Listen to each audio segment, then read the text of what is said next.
and Treasurer IAP, and Dr. Anthony Terence for sharing his slides with me, and the friends who are attending this particular webinar.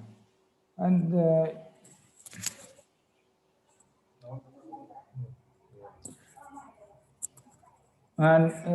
this is the agenda today. We are going to see the basics of cough and classification, and the evaluation of the cough, that is acute, chronic, dry, wet, and pointers to underlying disease. We call them as cough pointers. And when you have these pointers, you call it as a specific chronic cough. When you do not have these pointers, you call them as non-specific chronic cough.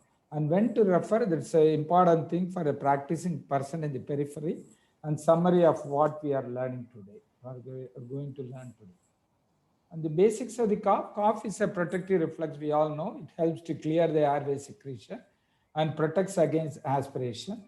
It has three phases, namely an inspiratory phase where a gush of wind is being pushed into the lungs, and a compressive phase when this particular air is getting compressed inside the thoracic cage, and the expiratory phase in which the compressed air is being let out through the closed glottis, which we call it as a cough. And we know the cough pathway in simple words. You have certain receptors called the mechanoreceptors and the chemoreceptors. The mechanoreceptors are on top in the proximal airway, in the larynx, trachea, oropharynx. And remember, there are also some places which you won't imagine there are cough receptors, like paranasal sinuses in the stomach. That's why you vomit after a bout of cough. And the another thing is the cough receptor is nearer to the CTZ cells. That is the chemoreceptor trigger zone cells in the medulla. So that is another reason for which some patients vomit after a bout of cough. External auditory canal, that is also an important thing, because some of the foreign bodies in the external ear, some infections in the external ear can present as cough. They may be the sources for persistent cough. And the chemoreceptors, they are in the distal airway, and they are sensitive, where the mechanoreceptors are sensitive to the physical stimulation. These are sensitive to acid, heat, and capsaicin derivatives. And the afferent, their impulses are being carried by the vagus to the floor of the fourth ventricle, where the cough receptor is situated in the floor of the fourth ventricle in the medulla and nucleus tractus solitarius. And the efferent impulses come via the spinal nerves, the phrenic nerves, namely C3, C4, C5, and to the vagus, which supply larynx, trachea, and bronchi.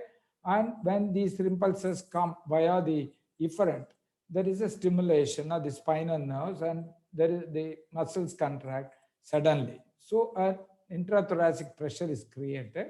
When the intrathoracic pressure exceeds 100 millimeters of mercury or 100 centimeters of water, glottis is forced open and you get cough.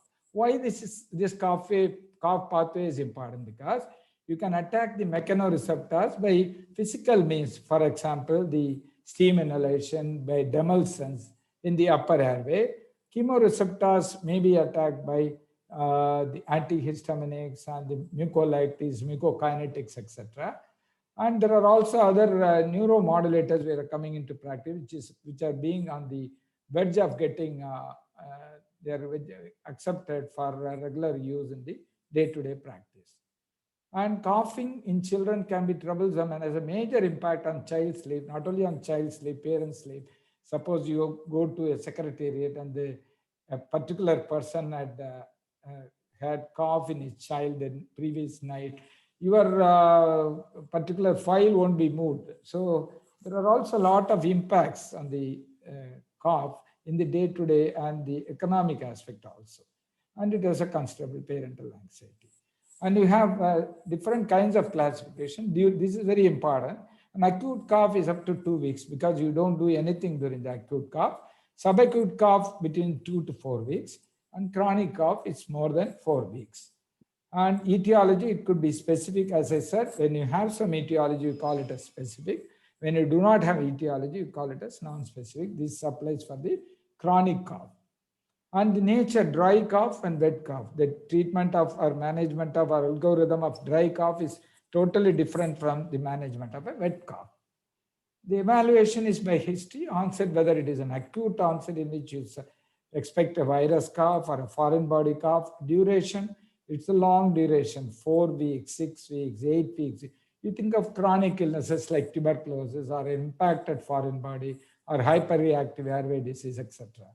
If it is a dry cough, you will think of things like viral cough or hyperreactive.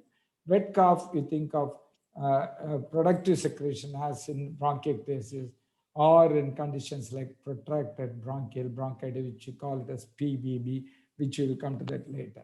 And quality, is it a barking cough, whooping cough, wheezy cough, hawking cough, bleating cough? There are a lot of qualities which are explained. Aggravating and relieving factor, there are factors like exercise aggravates asthma. There are factors like swimming aggravates asthma. There are some factors which relieve, like bronchodilators, a puff or a nebulization, relieve asthma. So aggravating and relieving factors also give us a clue. And response to medications, as I said, bronchodilator, short-acting beta agonist relieves the cough in a case of bronchial asthma. And pattern, if it is an acute pattern and prolonged, you think of a prolonged viral cough. Recurrent acute cough, you think of hyperreactive airway. Persistent non-remitting cough, you think of a habit cough, a tick cough, or an atypical pathogen. History is also very important, wherein you find the time of cough. This one question I ask all my patients in the first instance. When is your cough severe? Is it more in the morning? Is it more in the evening? When the morning cough is more, I think of a productive cough because the secretions accumulate throughout the night. And in the morning, you find the cough getting the whole secretions accumulate and find a good cough. And in the evening, you think of an allergic cough, especially the hyperreactive airway or bronchial asthma. Post-stress vomiting, this is another one question we'll ask in a case of suspected pertussis. Leave that whoop, leave those productive, the pertussoid cough and those things. When the child has a vomiting following a paroxysm of cough, which you call it as cough seizure or cough fits, you think of pertussis. History of fever and weight loss, if it is prolonged, you think of conditions like tuberculosis. Pet animals at home, maybe a hyperreactive airway stimulator. Family history, especially a strong family history of atopy, you think of bronchial asthma. Symptoms of malabsorption and the family history suggest cystic fibrosis. And symptoms related to feeding, arching, etc., think of GERD. Imagine see this particular photo. You find the child has got a little extended neck. Whenever you see a child like this, or whenever you get a history like this, think of GERD. This child came with a history of recurrent cough, especially following feeds, and child used to vomit, and during vomit also child used to get aspirated. When the barium swallow was taken, when you find the barium goes up to the top, and in fact it spills into the bronchus, almost producing a bronchogram. It's almost like grade 4 GERD, and this is another kind of barium swallow in which it's almost grade 2 to grade 3 GERD. We cannot take video fluoroscopic swallowing study in our setup. The only simple thing we can do is a thin barium swallow, which you can find out the GERD and you can grade them. And this is another choking episode. This X-ray, the patient came with this X-ray, and the X-ray was reported as an artifact in the right main bronchus, the lower side. So the previous day, the X-ray machine in that particular hospital underwent service.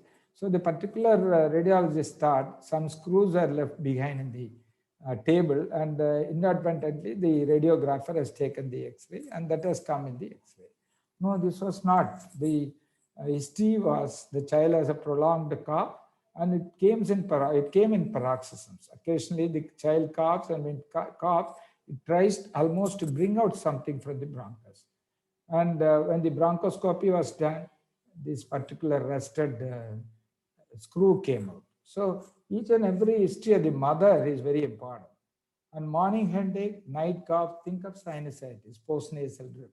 Smoker in house and chula, think of a bad atmosphere, which could be a provoking thing for hyperreactive airway. This particular case was very interesting. This child came, a 5-year-old child, came with history of cough, especially during solid feed. Child used to swallow liquids, but with solid, child used to get choked and used to get aspirate, and it produces a bleating or a vigorous kind of cough. Child had a mild fever. And the mother also said the child occasionally has a torticollis. And when I asked the child to lie down for examination on the couch, I found the child was keeping his neck like this, and especially towards the right. And when I found by that time I asked for the history, I asked for an X-ray cervical spine lateral view, and I asked for the CBC and CRP, which is a routine test which we order. And beyond that, we cannot order without much of history. And this is the complete blood count. You find the total count is very high, the polymorphs is very high, and see the absolute neutrophil count, which is also very high. And see the CRP is very high in 220. That denotes there is an acute bacterial infection going on. And child had a kind of torticollis. And by that time, the X-ray also came. And this is the X-ray. You find three classical signs in that the normal curvature of the cervical spine is obliterated, and there is a good space between the airway and the cervical spine, which is more than half of the adjacent vertebra. And when you concentrate inside, you will find some air packets. So the three signs: a normally obliterated cervical spine, the increased space between the airway and the cervical spine, and air packets in the space, indicates it's a retropharyngeal abscess. The child was taken to the theater. The ENT surgeon explored. I can bring out a sterile pulse around 20 ml, and the child was ready. So these small histories, this torticollis, choking cough, these are all unusual presentations which you will have in your day-to-day practice. Differential diagnosis of acute cough, I said less than 2 weeks. Acute respiratory infections may be an upper or lower. Asthma, acute laryngotracheal bronchitis, inhalation of fumes, foreign body, paroxysmal, think of pertussis, parapertussis with adenovirus. This is another interesting child. This was a newborn, 23 days old, came with history of cough. A newborn cough is very important. Concentrate, if a mother brings out comes with a history of cough in a newborn, it's a very important thing. Normally, newborns won't cough that much. So this child came with blisters also, was admitted, required oxygen support, and the X-ray showed a lot of fluffy opacities. And the throat swab was sent for RT-PCR, and the RT-PCR came like this. The influenza H1N1 RNA qualitative. This child, 23 days, here, see, this is a 23 days old child. And the child was treated with oseltamivir for 5 days, and the child became all right. So there are few things which you catch when you sit by the bedside and concentrate. Subacute cough between 2 to 4 weeks could be post-viral cough, acute bronchitis. And chronic cough, more than 4 weeks, post-viral. So in all the things, acute, subacute, chronic, almost universally you find this post-viral. So that shows many of the coughs are self-limiting and it could be post-viral. And there is an increased cough receptor sensitivity or threshold, decreased threshold of the cough receptor. So they are easily excitable. Asthma, GERD, habit cough, upper airway cough syndrome are all causes for the chronic cough. And also recurrent pneumonia, bronchiectasis, the cystic fibrosis, primary ciliary dyskinesia, we call it as PCD, immune deficiency, aspiration, tuberculosis, ILD, that is interstitial lung disease, especially with collagen diseases like rheumatoid and cardiac. And whenever you get a right-sided aortic arch, don't leave it as a common variant. Right-sided aortic arch may be associated with vascular anomalies, which could be the cause for the cough. Evaluation by physical examination should focus on the respiratory system, other systems like growth and development. Excuse me. And it's important to witness cough during consultation. And where is the problem? This is mainly for the parents. Whenever the child has a frightened look and flared nostril, pale skin. Paler is one thing, which parents can themselves notice. You can diagnose many situations just by the pallor. A gut feeling when the child enters your chamber that the child is pale, you call it as pallor. So that shows there is a pus somewhere by which you can even diagnose pericardial effusion, empyema, or lung abscess. So pallor is an important sign. When there is a snuffle, think of problem with the nasal passage. Whenever there is a snoring, nasal oropharynx, stridor extrathoracic airways, wheeze intrathoracic airways, and grunt, which is a normal body given peep. This is an auto peep. Body tries to maintain the end expiratory pressure by producing a grunt. And pointers to specific diagnosis. You can, whenever if classify cough into specific and non-specific, your problem is simple. You attend to specific problems with their antibiotics or whatever it is, and the child is going to be all right. Whenever it is a non-specific cough, you divide and go by the algorithms, then also you'll be able to be successful. And by history, by physical examination, by test, you can differentiate, you can find out the specific diagnosis. When the child has with a history of failure to thrive, think of chronic lung disease, immune deficiency, cystic fibrosis. Whenever there is a feeding difficulty, think of aspiration. Whenever there is a hemoptysis, think of foreign body. Don't forget endobronchial tuberculosis and dry bronchiectasis, and also the common bronchitis. Whenever there is a history of choking, think of foreign body, GERD, neurodevelopmental abnormality, especially the palatopharyngeal incompetence or palatopharyngeal incoordination, which is a normal the contrast X-ray which was kept when we did our MNAMS.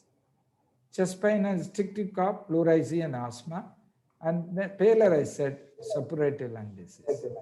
And when the cough used to be paroxysmal, think of pertussis, cystic fibrosis, foreign body, chlamydia. This cough is called the staccato cough.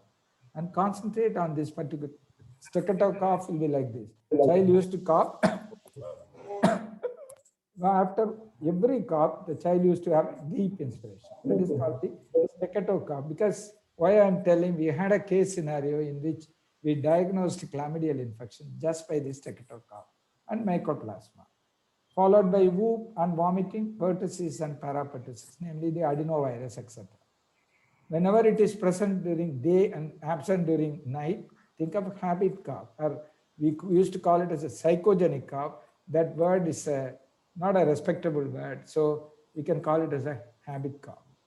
Barking cough, brassy cough, hanky cough, croup and habit cough. Hoarse voice, larynx, pathology, croup. Recurrent laryngeal nerve. We had a child as young as 6 to 7 years, the child underwent CABG. The child was a case of Kawasaki and underwent CABG at the age of 6 years. Because the child developed big aneurysm and heart attack, myocardial infarction. Child was taken for CABG on an emergency basis. Arterial graft was done. Child became all right. Child came with almost near absence of voice. The parents were panicking. The child has lost its voice after surgery. I asked the cardiothoracic surgeon, he was very cool. He said, child is going to recover its voice after 3 months. It's a neuropraxia because we meddle with the nerve. So that's why it has become like that. So recurrent laryngeal palsy, hoarse voice. Abrupt after eating, drinking, foreign body and aspiration. And following exercise, think of hyperreactive airway disease. And the throat clearing, postnasal drip, vocal tick, and junk food cough. Every Saturday, Sunday night dinner is an outsourced dinner. Swiggy, Zomato. So people won't cook at home. So the next day morning, all the adolescents and bigger children will have a cough like, like that. So that is a kind of junk food cough, is a throat clearing cough. Seasonal hyperreactive airway, animal exposure, that's what I was telling. This child is a daughter of one leading practitioner in Tenkasi district. The girl was admitted in one of the leading institutions in Kochi for undergraduate, 17, 18-year-old girl. Child joined in the hostel. After 1 month, the child developed continuous fever, almost for 3 to 4 weeks, and a kind of cough which was specific, like that. Child used to have a cough like that. Child was brought. X-ray showed some opacity, but highly non-specific. And when we went to the history, we couldn't find out anything. Elaborately investigated for tuberculosis.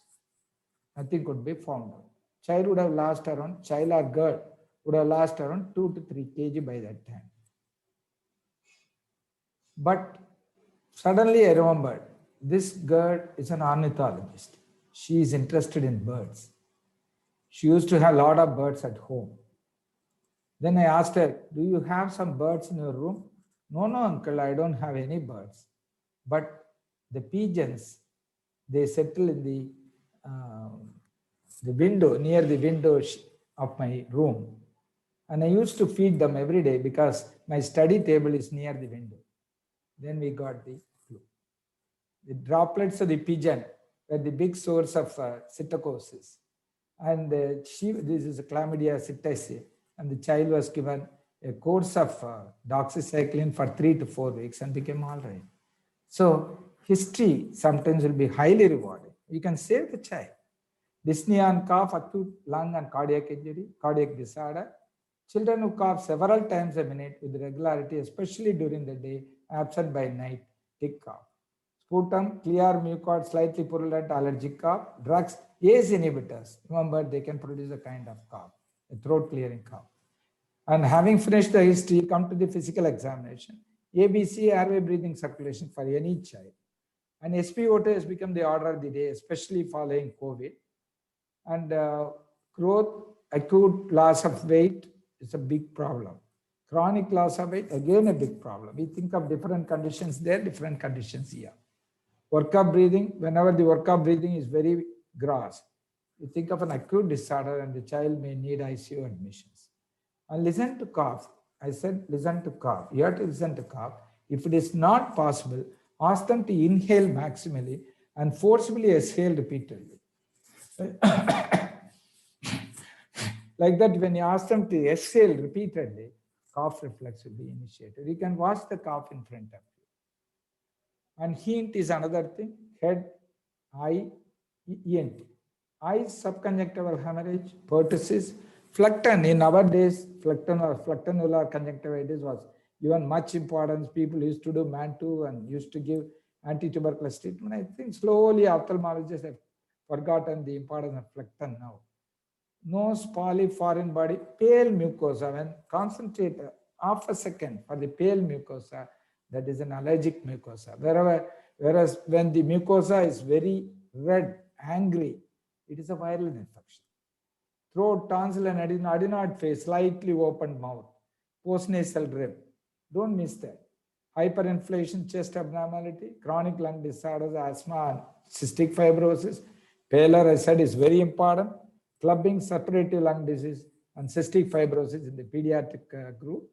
And lymph nodes, significant lymph node in Kawasaki is more than 1.5, but 2 centimeter, 2.5 centimeter in the cervical and inguinal, significant. Air entry, symmetric, localized V's are localized, think of endobronchial tuberculosis, an extrabronchial obstruction due to node or a foreign body. A localized V's is very important. And of course, concentrate on the cardiovascular system. Posterior pharyngeal drainage, sinusitis, careful auscultation during forced inspiration, I said, is foreign body, and coarse crickles, bronchiectasis. Whenever there is a mediastinal shift on voice and voice change, think of a foreign body or a mediastinal mass and concentrate on this X-ray. This is a good X-ray. It's an undergraduate X-ray. Whenever you see this X-ray, you will be reporting this as a straight line and a left upper lobe collapse. But there are few things against left upper lobe collapse in this X-ray. There are 3 things for that matter. 1, in a collapse, you expect the mediastinum to be shifted towards the side of collapse. But see here, the trachea is shifted towards the right side, opposite side. So that is one thing. Second, In a child with collapse or in an X-ray in collapse, you will find there is a crowding of the ribs. But here there is no crowding. In fact, when you compare the opposite side, it is bit widened. And third, you won't be able to see the periphery in a collapse. Here you won't be able to see the air, but here you are able to see the air. That shows the lung, some lung shadow is there. So these things pointed out that it's not collapse. So CT was taken. Here in CT you find trachea is grossly shifted, and this child used to get aspirated with liquid phase. That child which I showed used to get aspirated during solids, this usually during liquids, hoarse voice, and this was reported as lung cyst, huge lung cyst. A day before yesterday, this child was operated and the lung cyst was taken out. So small things, small X-ray findings which I've shown. So abnormal chest X-ray, not only the AP or in a big child PA view, also the lateral view for presence of thymus, because in an immunocompromised child, you may miss the thymus also. Spirometry, especially in a child over 6 years who can cooperate for spirometry. So these are some 10 case scenarios which you are going to see. Each will consume half a minute so that we'll be able to finish short.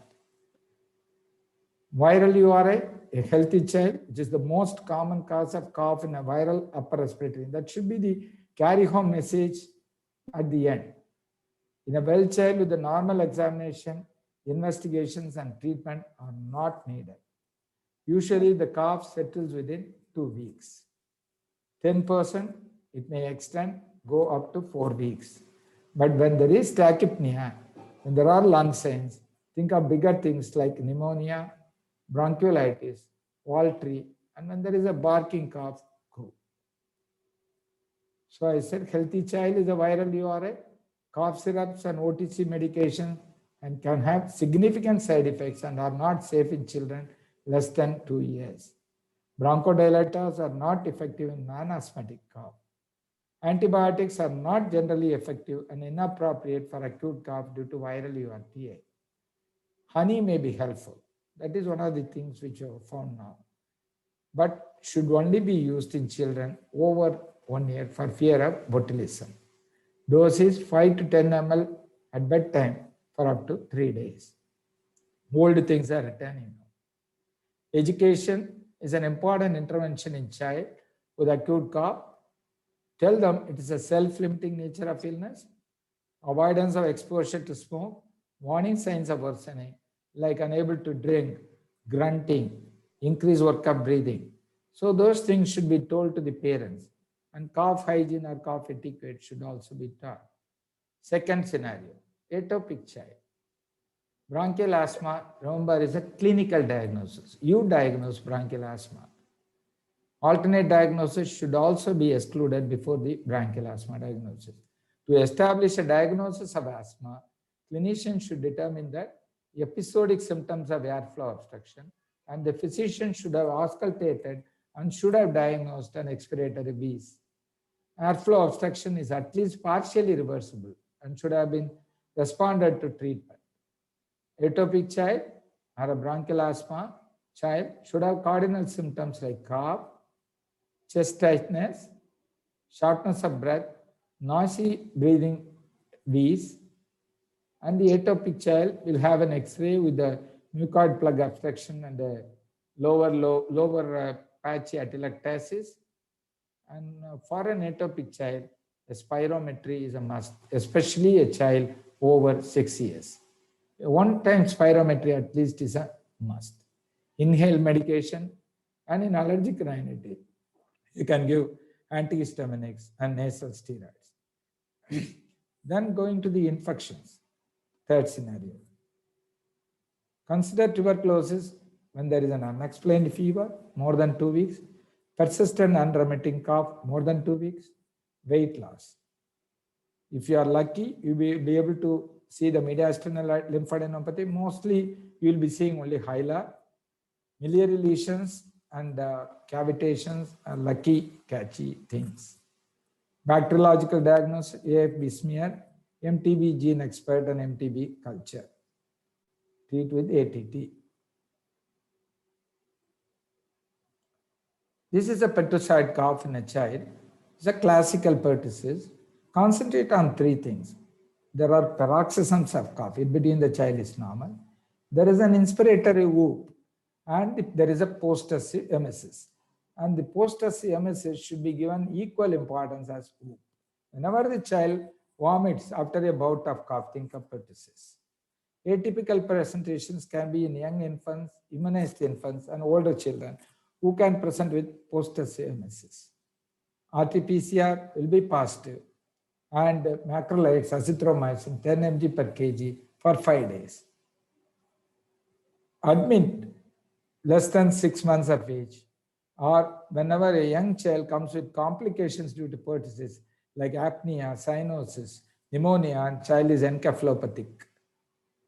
This was a report which came from our hospital laboratory. A 10 days old child who came with severe respiratory distress had to be intubated. Tracheal aspirate was sent for RT-PCR, and the report came like this. So a low level of Klebsiella pneumoniae and the Bordetella species DNA low level. And child had to be treated for pertussis also, and the child became all right. So atypical presentations in very young age, the child can present. This is the classical history in a child foreign body. The mother will give a history like this.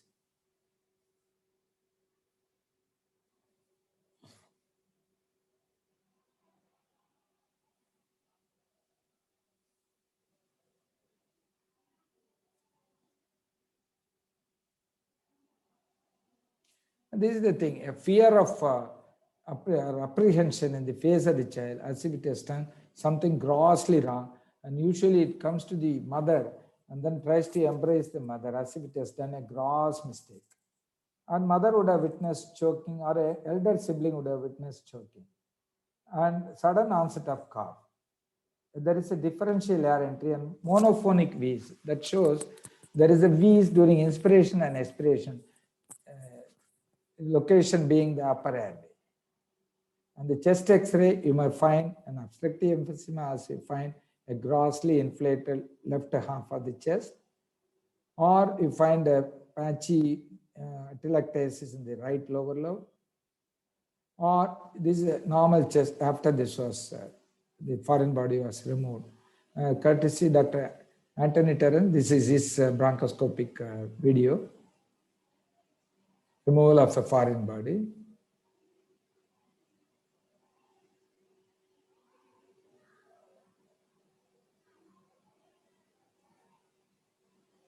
So aspiration syndrome, cough related to feeds, swallowing dysfunction, anatomical defects, tracheoesophageal fistula, the oil aspiration used to be emphasized in those days.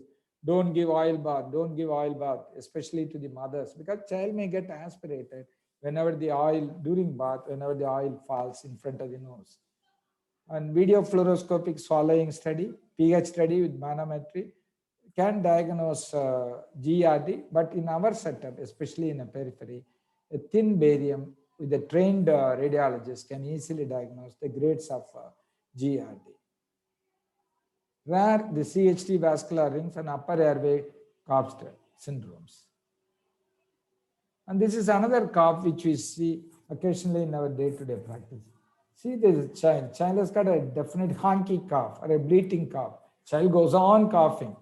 This is present throughout the day, but the child, this cough is absent during the nights. This is the habit or tick cough, loud, repetitive, persistent cough with a barking quality, subsides when one's asleep, and sticking lack of, there is striking lack of distress towards the cough. Child is not at all concerned about the cough, and some may have comorbid anxiety or depression. Counseling and reassurance, especially whenever the child gets a bout of this tick cough, ask the child to drink from a tumbler, restraining its cough. Let it drink from a tumbler like this. And at the same time, child has to control its cough. Whenever do like that, child can, in due course of time, with a bit of counseling to the parents, can come out of the cough. An upper airway cough syndrome, interstitial lung disease, and drugs can also produce. This is an algorithm which I said for a chronic cough. You are diagnosed a chronic cough because the cough had been there for more than 4 weeks. You have found some specific etiology by history, physical examination, and by investigations. You call them a specific cough. And you treat them according to the specificity. And when the specific cough disappears, leave them. When there is no improvement, after 4 weeks, refer them to a tertiary center. When there are no specific features, you can divide them into dry cough and wet cough. Wet cough, they bring out sputum. In a dry cough, when their parents are obedient and listening, tell them it's a non-specific cough, could be viral prolonged cough, you can still wait for another 2 weeks. A watchful waiting and review. If they are prepared to wait, is well and good. Otherwise, you can try a trial of ICS, inhaled corticosteroids, and SABA, short-acting beta agonist, and find a recovery pattern after 2 weeks. When the child recovers, it's well and good, continue that. When the child does not recover after 2 weeks, counsel them to wait for another 2 weeks without increasing the dosage. If you increase the dosage, naturally they will lose faith in you. So another 2 weeks. And when the cough subsides after 4 weeks, okay, you have hit the target. When it does not subside, it should be a tertiary referral. Similarly, whenever there is a wet cough, morning cough, lasting for more than 4 weeks, you name them as protracted bronchial bronchitis or PBB, which is a new terminology, in whom you can try 2 to 3 weeks course of co-amoxiclav. And if they become all right, you can wait for another week and then send them home. If they do not improve, it's a tertiary referral. So let us see 2-3 words about the protracted bronchial bronchitis, because you are going to diagnose after this short lecture often this condition. A persistent wet cough lasting for at least 4 weeks.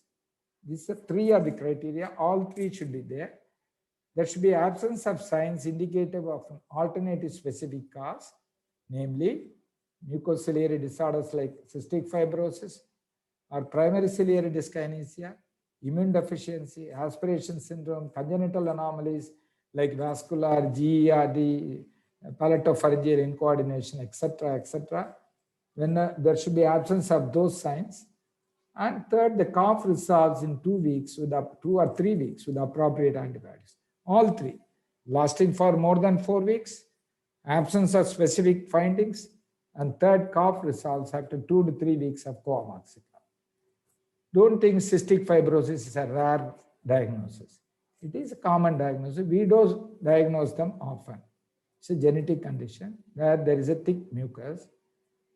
Clinical phenotype would be there will be persistent wet cough, oily stools or malabsorption, and failure to thrive.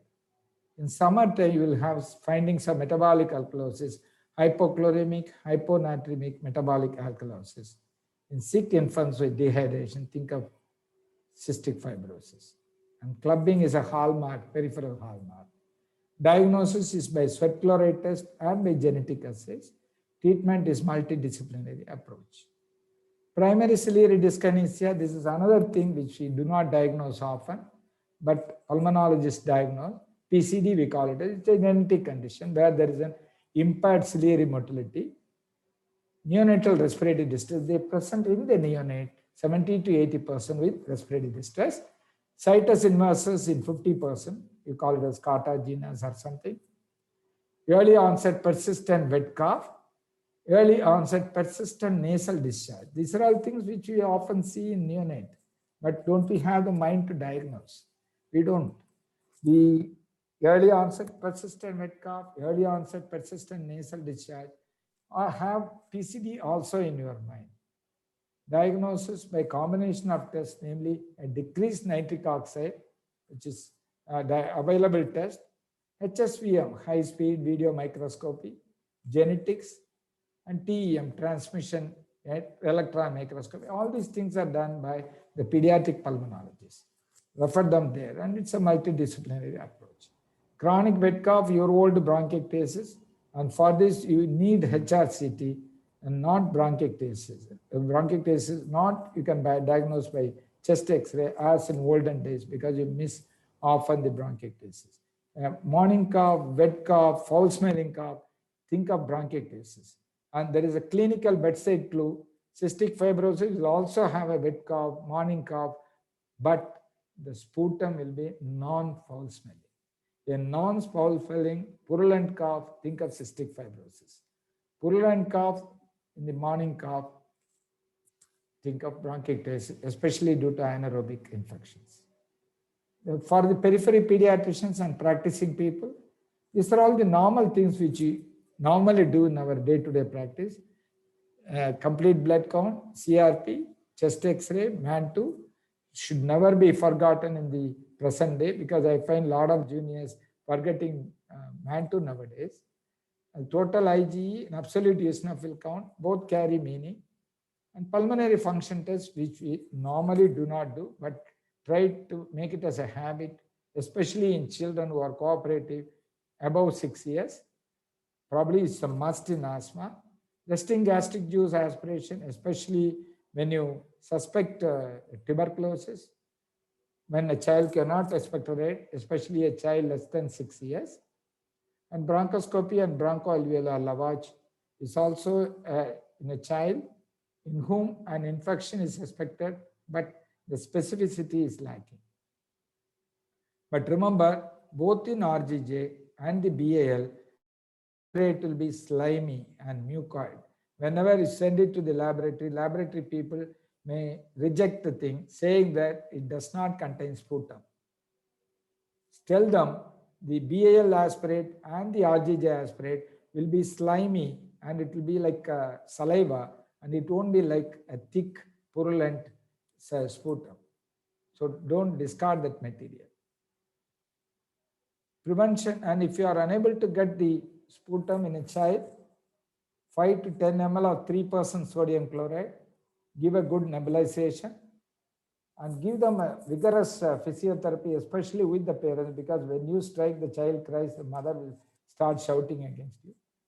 Ask them to give a good physiotherapy, chest percussion with a cupped hand, and at the end of 15 minutes, most of them and almost all of them will bring out sputum. That's a practical bedside tip to collect the sputum. Prevention by yoga, swimming, physical activities. Parents should educate, parents and especially grandparents, like Rajesh should educate his grandchildren about the good habits, physical activities, especially in the mornings, and avoid obesity. Atmosphere, floor cleaning, especially when a child is living in a place which is nearer to a main road, lot of dust will be there in the floor. Ask them to apply 3 or 4 drops of any oil, any mineral oil in the water and then wipe them off the floor. Most of the dust will get sedimented in the floor and it won't fly to the nose of the particular child. Smoking, the children become passive smokers. Pets, mosquito coil, this is another thing most of the parents ask. Sir, this cough started only after mosquito coil or mosquito mat. Mosquito coil and mosquito mat, they contain a substance called diethyl ethylene toluamide, which is 10 to 20%. When it exceeds 20% concentration, it can create some kind of smoke and can create a kind of cough. Otherwise, it is very safe. Cough etiquette should be taught to the young children. Mouthwash, my dentist was telling me, most of the infected coughs can be prevented when you start doing BD mouthwash. And as practitioners, I think we inhale a lot of infections from the patient. I think we should start practicing here from now onwards. BD mouthwash, food allergy, SMS, இல்லைங்க night லேட்டா படுத்தோம்ல 1 மணிக்கு படுத்தோம் mask and இருந்தேன் 5000 distance. Breastfeeding and immunization. And remember, your child should be immunized against cough vaccines like BCG, DPT, pneumonia, HIV, flu, and measles. Never forget. Treatment mostly self-limiting, especially with acute cough, with household remedies like steam inhalation, antihistaminic, especially for a Allergic rhinitis, allergic cough. Bronchodilators should be used judiciously. Syrup should not be supplemented as drops, because I have seen children being given drops as syrup, 1 teaspoon, and come with acute toxicity of the bronchodilators. Cough suppressants is highly questionable, but the American Academy gives absolutely only 3 indications in which the cough suppressants can be used, namely a rib fracture in which when the child coughs, it will be deterrent to the child cannot bear the pain. And second, when the child has a kind of hypoxia. And third, when the child has got a choking spell following the cough. These are the 3, especially pertussis and all. So these are the 3 indications they say the cough suppressants should be used. Other situations, cough suppressants are not advised. Mucolytics and mucokinetics, which you use in wet cough, but judiciously, especially with the consultation from a pulmonologist. Honey, as said, is an acute cough, especially night cough. 3 ml to 5 ml should be given once a night for 3 consecutive nights. Steam inhalation, this particular thing I have for nearly 25 years in my chamber. The steam inhalation is a good thing. It almost, the mechanoreceptors are being blunted with the steam inhalation. Consider referral when the specific cough is there for evaluation and treatment. When you can manage, or else to the pediatric pulmonologist. And in the chronic cough, there are some red flag signs, especially when the cough is there in the newborn period, food-related symptoms, when there is a wet cough in which you cannot manage, failure to thrive and cough, clubbing should be referred, differential air entry or localized wheeze. Think of lymph node or a metastatic node or a foreign body, and hypoxia in a child. Summary in a cough, vast majority of coughing children are healthy children with viral URI. That should be the carry home message. Don't overtreat them. Avoid cough medications for viral URI. If at all, you use honey. Identify pointers for diagnosis of underlying cause, underlying disease by history, physical examination, and by your history, physical examination, and by investigations. If there are no cough pointers, you call it as non-specific chronic cough, whom you divide into dry cough and wet cough. In dry cough, you can try the inhaled corticosteroids and short-acting beta agonists.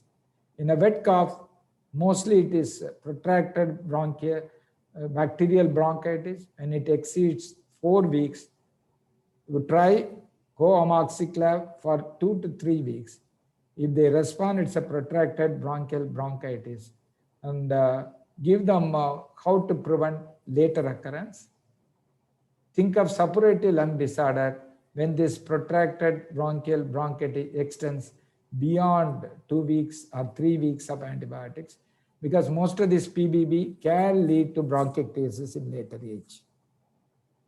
Early referral, if underlying disease is serious, when the child has warning signs or cough is persistent, refer them to practicing people should refer to pediatrician, and practicing pediatrician should refer them to pediatric pulmonologist. I believe I conveyed what the IAP wanted me to convey to my colleagues in the south part of the Tamil Nadu. And thank you for your patient listening. Thank you.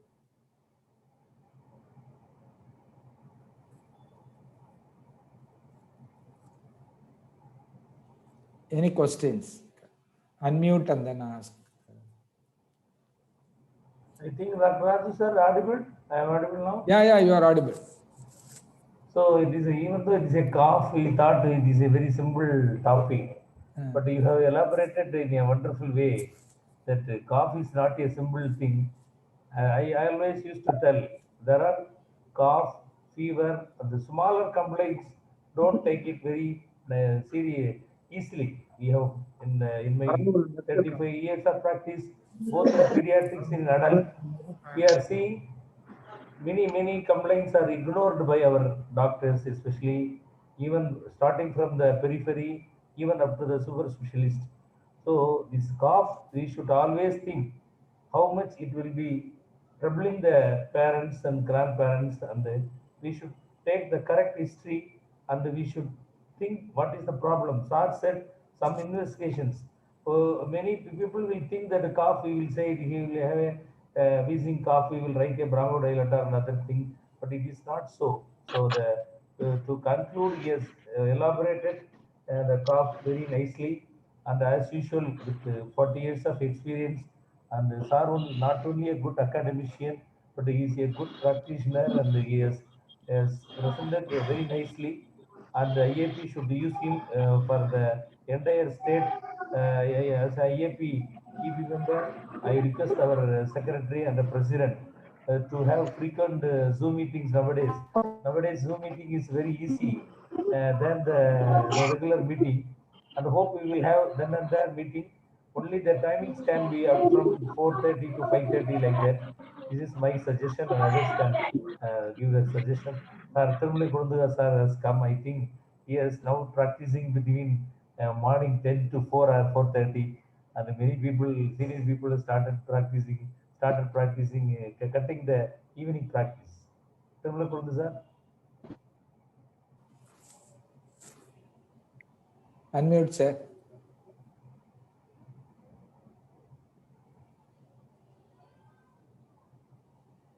Balashankar sir, anything? Sir, good evening, sir. I had a very nice time, excellent lecture, and you covered almost everything, starting from the commonest post-viral cough, which is the one which lasts for about 2 weeks or 3 weeks, to one of the rarest causes like cystic fibrosis and all. And your small clinical clues were really excellent. A child sleeping with a retroflexed neck, suspected GRD, and all those things are very good points for a practitioner who is practicing in the periphery. Very good talk, sir.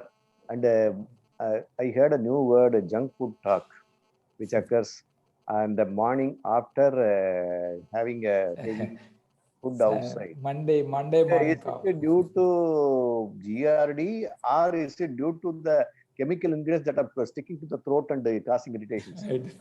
I do not know, but mostly it occurs in the morning after a holiday, after Saturday, Sunday. Sir, congratulations. Beautiful talk. Thank you, sir. Thank you very much. Any other questions, sir? Rajadhan sir, I think, is gone for an emergency. So he told me to continue with that. There is no other question. Shall we wind up, sir? Sir, good evening, sir. I am Dr. Shogunathan from Trichy, sir. Chulia. Hello, sir. How are you? Sir, good evening, sir. Very informative, sir. As sir said, many new things I have learned from your lecture, sir, like psittacosis, junk food, cough, and how to evaluate a psychogenic cough or habit cough. You have to give some amount of water, you have to observe, and many new things I have learned, sir. Thank you, sir. Thank you very much. Non-foul smelling, colon sputum, think of cystic fibrosis. That is also I learned only when I went into the net. So okay. Sir, one small question, sir. In case of child present with postnasal drip and cough, shall we try trial of antihistamine, sir? Antihistamine syrup, or when it is you have to have antihistamine. There is only one indication, that is allergic rhinitis, in which you have to satisfy 4 criteria, namely there should be dribbling, sneezing, obstruction, and this kind of allergic salute. So all these 4, when they are there, that's an allergic rhinitis. When that is being satisfied, you can use intranasal corticosteroids and antihistamine. Other than that, there is no textbook indication for antihistamine. But you see the Nelson textbook of pediatrics, he has mentioned first generation antihistamine. Because I believe Benadryl is available as an OTC product in US. Yes, even now it is available. That is a first generation antihistamine. So things are different. Even in the textbook, you find first generation antihistamine being referred. Thank you, sir. Thank you very much, sir. Sir, there is a question in the chat box. Sir, excellent talk. How, Thank you, sir. Thank you very much, sir. You can add something, sir. Yes, sir. Question, sir, how often we see GRD as a cause for cough? There was one question in the chat box. We don't see, that is the problem. There are a lot of GRDs, but we don't see. This is one thing, the arching of the neck and lying. The mother only pointed out, whenever the child lies like this, and the kind of rumination the child gets. After a feed, whenever you observe the child used to ruminate like a cow, like that. Empty smacking. That is also a sign of GRD, mild kind of GRD. Child used to do a kind of a smack and then send the materials inside. If it is a gross thing, child used to vomit. When it is still gross, child used to vomit even through the nostril, and it can aspirate.